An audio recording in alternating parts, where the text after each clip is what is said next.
ஒருத்தரோட கேரக்டர் அப்படிங்கிறது எதுலேருந்து ஸ்டார்ட் ஆகும்னா விஷன்லேருந்து ஸ்டார்ட் ஆகும். அவங்க அதிகமாக டைம் ஸ்பெண்ட் பண்ணுற, அதிகமாக எந்த விஷயத்தில் ஈடுபாடாக, எந்த விஷயத்த பார்க்குறாங்க, எந்த கோணத்தில் பார்க்குறாங்க அப்படிங்கிறத பொறுத்து தான் இருக்கும்.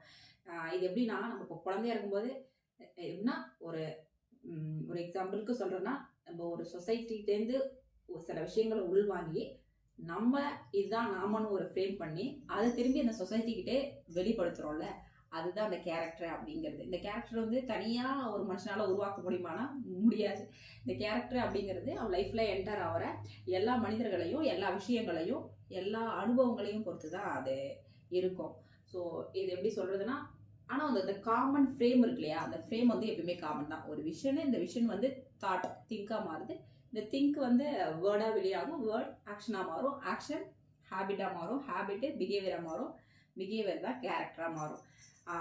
இதில் வந்து இந்த ஒரு ஃபார்மேட்டை கண்டிப்பாக எல்லாரும் புரிஞ்சுக்கிட்டு, ஸோ இதில் நம்ம என்னென்ன மாதிரி லைஃப் பேட்டர்னில் வாழ்ந்துக்கிட்டு இருக்கோம் அப்படிங்கிறத அப்ளை பண்ணி பார்க்கும்போது நம்மளோட லைஃப் கொஞ்சமாவது சேஞ்ச் ஆகும்னு நினைக்கிறேன். ஸோ இந்த மாதிரி நிறைய விஷயங்களை பேசணும்னு ஆசைப்பட்றேன். அதுவும் குழந்தைங்கிட்ட தான் அதிகமாக பேசணும்னு ஆசைப்பட்றேன். அடல்ட்டாக இருந்தால் கூட ஒன்றும் பிரச்சனை இல்லை. பட்டு அடுத்த தலைமுறைக்கு வந்து ஒரு நல்ல ஒரு நம்மளால நிறைய பேர் ஐஏஎஸ், ஐபிஎஸ் அந்த மாதிரி ஆகணும். அதுக்கு வந்து நம்ம நிறைய முதல்ல படிக்கணும்.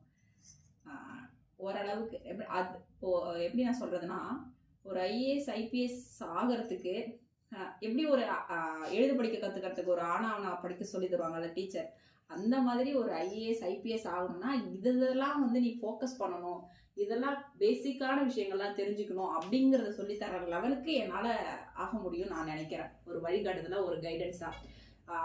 நாட் ஓன்லி இப்போ ஒரு எக்ஸாம், இந்த டிஎன்பிஎஸ்சி, சென்ட்ரல் கவர்மெண்ட் எக்ஸாம் இதில் மட்டும் கிடையாமல் நிறைய விஷயங்கள் எல்லா ஃபீல்டை பற்றி தெரிஞ்சுக்கிட்டு ஒரு அவங்கவுங்களுக்கு விருப்பமான துறையில் ஆர்வத்தை தூண்டி விட்டு அதில் நல்லா படிக்க வைக்கணும் அப்படிங்கிறது தான் என்னோட லாங் டேர்ம் கோல் அப்படிங்கிறது. ஸோ எஜுகேஷன் வந்து ஒரு வருமானத்துக்காகவோ ஒரு வருமானத்துக்காக இதை தாண்டி நான் எதுவும் பண்ணலை. ஆனால் இது எனக்கான ஒரு பேஷனாக நான் நினைக்கிறேன். இதில் பின்னாடி ஸ்டோரி சொல்ல போனால் அது மட்டும் போயிட்டே இருக்கும். ஃபஸ்ட்டு நான் ஒரு யூடியூப் முன்னாடி வந்து இந்த மாதிரி ஒரு வீடியோ படம் வரும் அப்படின்லாம் நான் பேசும்போது எனக்கு ரொம்ப சிரிப்பாக இருந்துச்சு. ஒரு வரவேல ஒரு கூச்சமா, தயக்கமா அப்படிலாம் இருந்துச்சு. ஆனால் இப்போ அப்படி கிடையாது. எதிர்த்தாப்புல ஏதோ ஒரு ஃப்ரெண்டுக்கிட்ட பேசுகிற மாதிரி தான் இப்போ எனக்கு சகஜமாகிடுச்சு. அது எதுவுமே ஸ்டார்ட் பண்ணும்போது ரொம்ப பயமாக இருக்கும். யார் என்ன அப்போல்லாம் நிறைய ஓடிக்கிட்டே இருந்துச்சு. இவங்க அப்படி நினைப்பாங்களோ, இவங்க இப்படி நினைப்பாங்களோ, நம்ம நிறைய விஷயங்களை பேச போகிறோமே, இதனால் நிறைய இது போதுமே, நம்ம வீட்டில் கூட வரலாம், இல்லை நம்மளை ஏதாவது பைத்தியம் கூட எல்லாரும் நினைக்கலாம், இந்த மாதிரிலாம் நிறைய தோண்டிகிட்டு இருந்துச்சு. ஆனால் அதை தாண்டி